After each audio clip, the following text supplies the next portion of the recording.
Welcome to this video.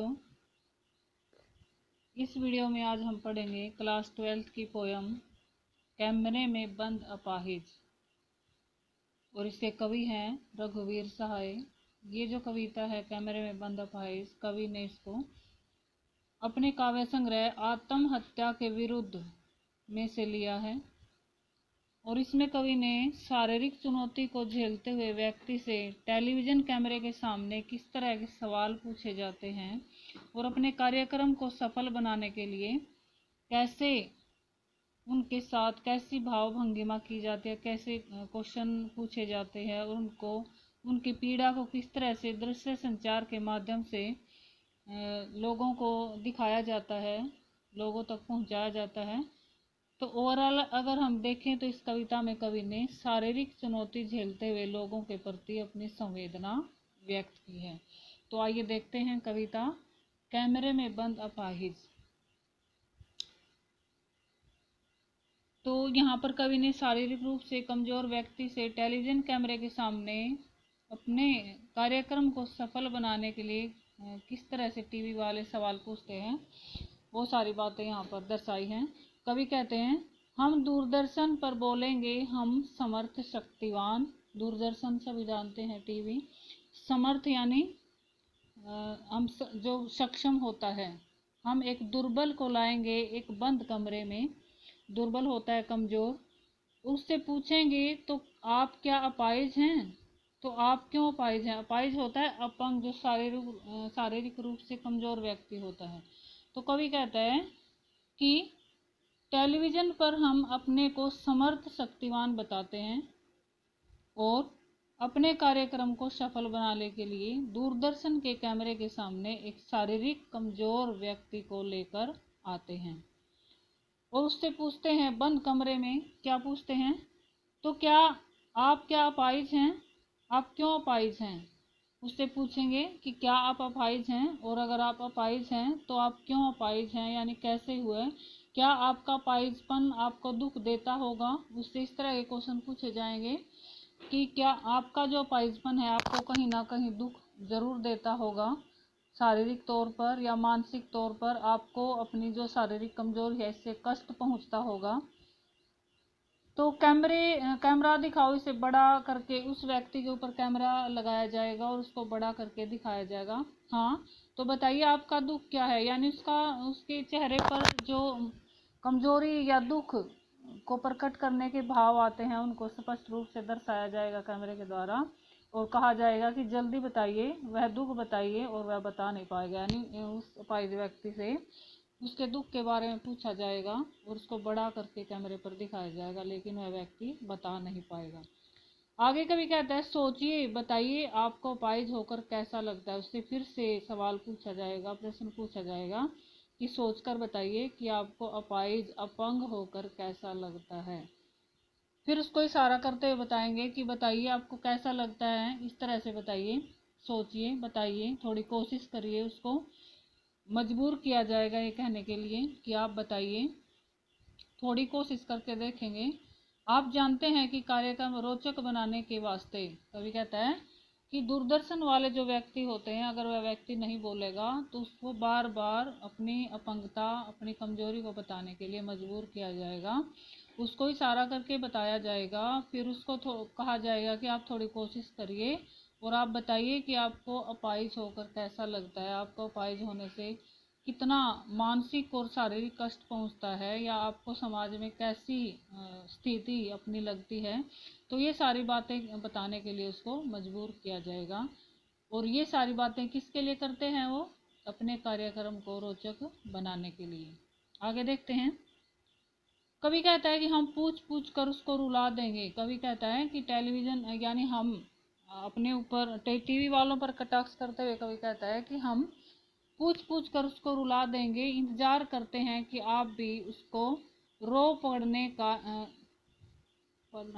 का इंतजार करते हैं। यह प्रश्न पूछा नहीं जाएगा। कवि कहता है कि उस अपाहिज व्यक्ति को हम पूछ पूछ कर रुला देंगे, इतने क्वेश्चन उससे पूछेंगे, इतने प्रश्न उससे पूछेंगे उसकी अपंगता को लेकर कि हम ऐसी कोशिश करें कि वो शायद रो पड़े, और इंतजार करते हैं उसके रो पड़ने का। फिर हम पर्दे पर दिखलाएंगे फूली हुई आंख की एक बड़ी तस्वीर। और इस तरह से जब वह व्यक्ति अपनी मजबूरी में रोने लगता है तो उसकी आंख से जो आंसू गिरते हैं उसकी फूली हुई आंख की तस्वीर को हम पर्दे पर दिखाते हैं। और उस तस्वीर को कुछ इस तरीके से दिखाया जाता है कि उसको बड़ा करके दिखाया जाता है। और जैसे ही व्यक्ति रोता है तो उसके होठों पर जो कसमसाहट होती है, जो मजबूरी होती है, जो बेचैनी होती है उसको अपनी पीड़ा की, वो सारा कैमरे पर बड़ा करके दिखाया जाता है। आशा है आप उसे उसके अपंगता की पीड़ा एक और कोशिश दर्शक धीरज रखिए देखिए। और दर्शकों से इस तरह से कहा जाएगा कि इस अपंगता की इस पीड़ा को आशा है आप ध्यान से देख रहे होंगे। और धीरज रखिए, धैर्य रखिए, हम दोनों एक संग रुलाने वाले हैं। यानी कि कोशिश करते हैं टीवी वाले कि जब ऐसे व्यक्ति से क्वेश्चन पूछे जाते हैं और जब अपनी पीड़ा को सहन ना कर सकने के कारण वह व्यक्ति रोने लगता है तो कार्यक्रम को कुछ इस तरीके से दर्शाया जाता है कि सामने वाले दर्शक भी उनके साथ रोने लग जाएं, क्योंकि इससे उनका कार्यक्रम जो है सफल हो जाता है। आप और वह दोनों बस करो नहीं हुआ रहने दो। फिर उससे इस तरह से कहा जाता है कि बस करो रहने दो। तब वो रोने लगता है, अपनी पीड़ा को जब व्यक्त करने लगता है उसकी आंखों में जब आंसू आ जाते हैं और दर्शक भी उसको देखकर जब दुखी हो जाते हैं तो फिर कहा जाता है बस करो नहीं हुआ रहने दो, कि बस करिए आपसे यह नहीं हो रहा, आप रहने दीजिए, क्योंकि पर्दे पर वक्त की कीमत है। और ये सारा कहकर कार्यक्रम को अंत की ओर ले जाया जाता है कि इस पर्दे पर वक्त की कीमत है, यानी हमारे पास इतना समय नहीं है। अब मुस्कुराएंगे हम, दर्शक भी इसके बाद मुस्कुराने लगते हैं। आप देख रहे थे सामाजिक उद्देश्य से युक्त कार्यक्रम, बस थोड़ी ही कसर रह गई। और उसके बाद क्या कहेंगे कि आप अभी जो देख रहे थे वो सामाजिक उद्देश्यों से युक्त कार्यक्रम था। यानी कवि कहता है कि दूरदर्शन पर यह बताया जाता है कि आप दर्शकगण सामाजिक भावना के उद्देश्य से परिपूर्ण कार्यक्रम देख रहे थे, लेकिन किन्हीं कारणों से थोड़ी कमी रह गई जिसे हम पूरा होते नहीं दिखा पाए। फिर वे धन्यवाद बोलकर अपने कार्यक्रम को समाप्त कर देते हैं। तो कवि यहाँ पर स्पष्ट करना चाहते हैं कि कैमरे वाले एक और तो कोशिश इसलिए करना चाहते हैं ताकि इस बार वे अपाहिज व्यक्ति की तस्वीर को अधिक संवेदनशील दिखा सकें और ज़्यादा से ज़्यादा दर्शक उनके कार्यक्रम के साथ जुड़ सके। और दूसरी तरफ वो पर्दे पर वक्त की कीमत है कहकर ये बताना चाहते हैं कि समय का एक एक पल पहले से ही कार्यक्रम के लिए निश्चित हो चुका है। तो यहाँ पर कवि ने ओवरऑल अगर हम देखें तो व्यंजना के माध्यम से कवि ने ऐसे अपाहिज व्यक्ति की ओर संकेत किया है जो अपनी वेदना को बेचना चाहता है कैमरे पर। और कार्यक्रम जो दिखाने वाले हैं टीवी वाले उनके लिए यहाँ पर कटाक्ष किया गया है कि वो अपने कार्यक्रम को सफल बनाने के लिए किसी की भी पीड़ा को वहाँ पर बेच सकते हैं, किसी की मजबूरी का फ़ायदा वहाँ पर उठा सकते हैं। तो ये इसका मेन विषय था कवि का इसमें।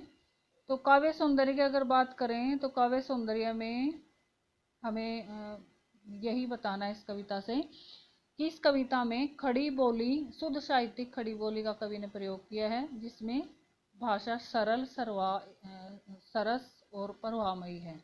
यानी शुद्ध साहित्यिक खड़ी बोली के साथ भाषा जो है सरल, साहित्यिक और प्रवाहमयी है, जिसमें कवि ने तत्सम, तद्भव और विदेशी शब्दों का खुलकर प्रयोग किया है।